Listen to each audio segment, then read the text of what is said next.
Eu vou apresentar aqui para vocês uma linha do tempo e as datas elas são aproximadas. A data ela começa aqui em 2080 a.C. e vai até 516 a.C. As datas elas são em ordens decrescentes. Por quê? Porque quando nós chegamos lá no primeiro século já é o ano 1. Então por isso que as datas elas são em ordem decrescente ao invés de ordem crescente. Bom, a gente já conhece a história da criação do mundo e eu passei aqui diretamente para Abraão. Ele é chamado por Deus para ir a Canaã. Deus faz uma aliança com Abraão de que os descendentes de Abraão serão uma grande nação. Canaã ela é justamente essa terra prometida, a terra que mana leite e mel, basicamente para onde Deus chamou Abraão. E a gente tem esse registro lá em Gênesis 12, do verso 1 ao verso 7. Por isso que Abraão, ele creu, ainda sabendo que ele não veria o cumprimento dessa promessa. Os seus descendentes veriam, da qual Deus faria uma grande nação. Dito isso, a gente passa para a história de Jacó, que é neto de Abraão. Ele se casa com Lia e Raquel. Elas e suas servas têm 12 filhos, que é conhecido como as 12 tribos de Israel. Isso é registrado lá em Gênesis, do capítulo 29 ao capítulo 30. Dito isso, esses filhos aqui de Jacó acabaram vendendo José, que era um dos seus irmãos. Jacó pensou que ele estava morto, inclusive. José é vendido como escravo por seus irmãos. No Egito, ele ascende à proeminência, ou seja, ele acaba virando tipo um governador do Egito. Isso é registrado lá em Gênesis, do capítulo 37 ao 41, onde a gente tem a história de José do Egito. E por algum motivo, a família de Jacó, que é neto de Abraão, eles teve fome. E a fome leva a família de Jacó a migrar para o Egito, onde se reencontram com José. E aqui Jacó e seus irmãos descobrem que José, na realidade, está vivo. E eles têm uma reconciliação muito bonita. Isso é registrado em Gênesis, do capítulo 42 ao 46. Antes de morrer, Jacó, ele abençoa seus filhos em seu leito de morte. Gênesis 49 registra esse fato. Os filhos de Jacó passaram a ser conhecidos como Israel porque Deus mudou o nome de Jacó para Israel. E daí passou a ser conhecido como os israelitas. Lembra que a família de Jacó teve fome, que acabaram levando ele para migrar para o Egito, e foi nessa que eles acabaram reencontrando seu irmão José. Pois bem, ao migrar para o Egito, lá no Egito, os descendentes de Jacó, eles permaneceram lá por mais 430 anos. Ou seja, só que esses 430 anos é um período em que eles foram escravizados pelos egípcios. E aí o que acontece? Deus acaba levantando um libertador para Israel, que seria Moisés. E a gente entra na história do Êxodo. Moisés ele conduz os israelitas, que são os descendentes de Jacó, para fora do Egito. E isso é registrado lá em Êxodo 3 ao capítulo 14. E aqui que a gente tem a história da Páscoa judaica. E a gente tem também o primeiro censo das tribos israelitas no Sinai, registrado lá em Números 1 ao capítulo 3. E como eles foram para fora do Egito, liderados por Moisés, eles acabaram peregrinando ali no deserto. Então a gente começa a entrar na história da peregrinação no deserto. Os israelitas eles viveram ali no deserto por 40 anos. E durante esse período no deserto, foi se construído ali um tabernáculo, que é tipo um santuário móvel, onde Deus podia habitar no meio da nação de Israel. Então eles já não eram mais 12 filhos de Jacó. Eles se tornaram uma nação, esses 12 filhos de Jacó. Algo muito ligado à promessa que Deus fez a Abraão. Bom, e o tabernáculo ele foi construído ali no Sinai, registrado em Êxodo 26, e as tribos acampavam ao redor do tabernáculo sob suas bandeiras familiares. Isso está registrado lá em Números 2. Então, desses 12 filhos, acabaram se tornando em tribos. Dito isso, a gente tem um segundo censo em Moabe, em Números 26. Moisés abençoa as tribos antes de sua morte, em Deuteronômio 33. E, para tirar os israelitas do deserto, entra ali o livro de Josué. Josué lidera as tribos para Canaã, que seria justamente a terra prometida, a terra que mana leite e mel. E divide a terra entre elas, isso, ou seja, entre as tribos de Israel. Isso está registrado em Josué 1. Lembra que esse aqui, a Canaã, seria justamente para onde que Deus chamou Abraão? Ele é chamado por Deus para ir a Canaã.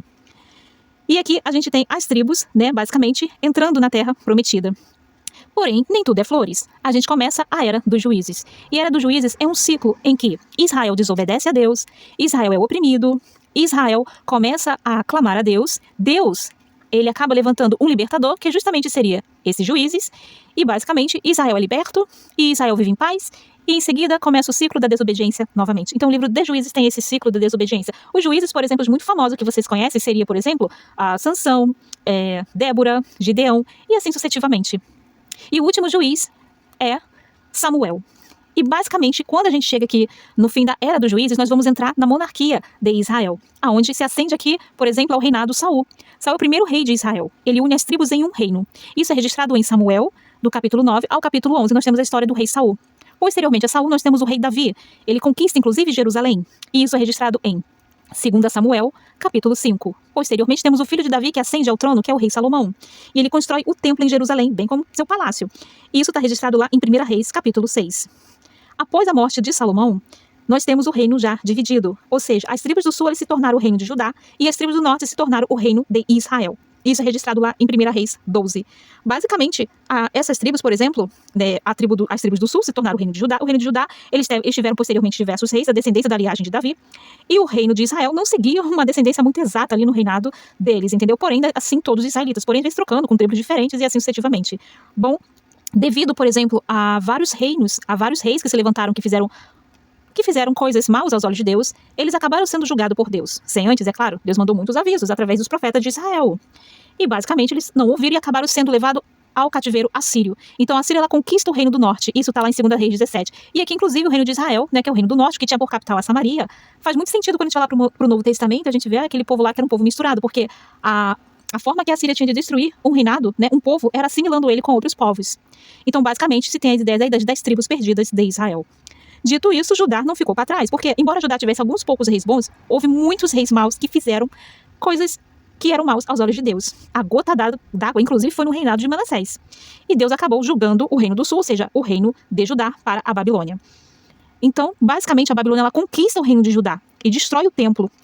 E ela praticamente destrói Jerusalém e exilia o povo para a Babilônia. Isso está sendo registrado em 2 Reis 25. No exílio, as distinções entre tribos se tornam menos importantes, porque o povo ele passa a ser conhecido como judeu. Lembrando que a casa de Judá, ou o reino de Judá, eles contavam com 2 tribos, Judá e Benjamim, se bem com alguns prosélitos, e também alguns levitas, que eles eram espalhados pelas 12 tribos de Israel. E o reino do sul, e o reino do norte, que é o reino de Israel, tinha basicamente as 10 demais tribos de Israel. E também alguns levitas espalhados entre as tribos. Bom, dito isso, a gente vai ver que Israel, a casa de Judá, na verdade, ela fica por 70 anos no cativeiro babilônico. Aqui foram escritos também, redigidos textos, né? Tanto antes quanto depois e posteriormente pelos profetas. E aqui a gente tem basicamente a Pérsia. Então, a Pérsia, ela conquista a Babilônia e permite que os judeus eles retornem à terra e reconstruam ali o templo, né, de Jerusalém. Isso está narrado em 2 Crônicas 36, 26. E basicamente aqui a gente tem a história de Israel. Mas, Roberto, onde é que tá aí os profetas? Os profetas de Israel, eles se encaixam muito aqui no período de reis, né, que a gente vai observar. Alguns profetas que deixavam livros escritos, outros não. Por exemplo, o Reino do Norte, ele conta ali com o profeta Elias, né, que não deixou nenhum livro escrito, mas a gente vê, por exemplo, ele profetizando contra o Reino do Norte, advertindo contra o Reino do Norte. E a gente vai ver que havia outros profetas que profetizaram no Reino do Norte e do Sul também. E a gente tem profetas tanto antes, por exemplo, da conquista assíria ou antes da conquista da Babilônia, como durante a Babilônia e posteriormente à Babilônia, ou seja, já no período Pérsia. Aqui, por exemplo, nessa conquista, lembra do rei Ciro, que ele tinha a politicagem de permitir que as pessoas vivessem de acordo com a sua cultura, com os seus deuses, não tinha problema. Então, basicamente, essa história e essa linha aqui do tempo do Antigo Testamento. Eu espero que vocês tenham gostado.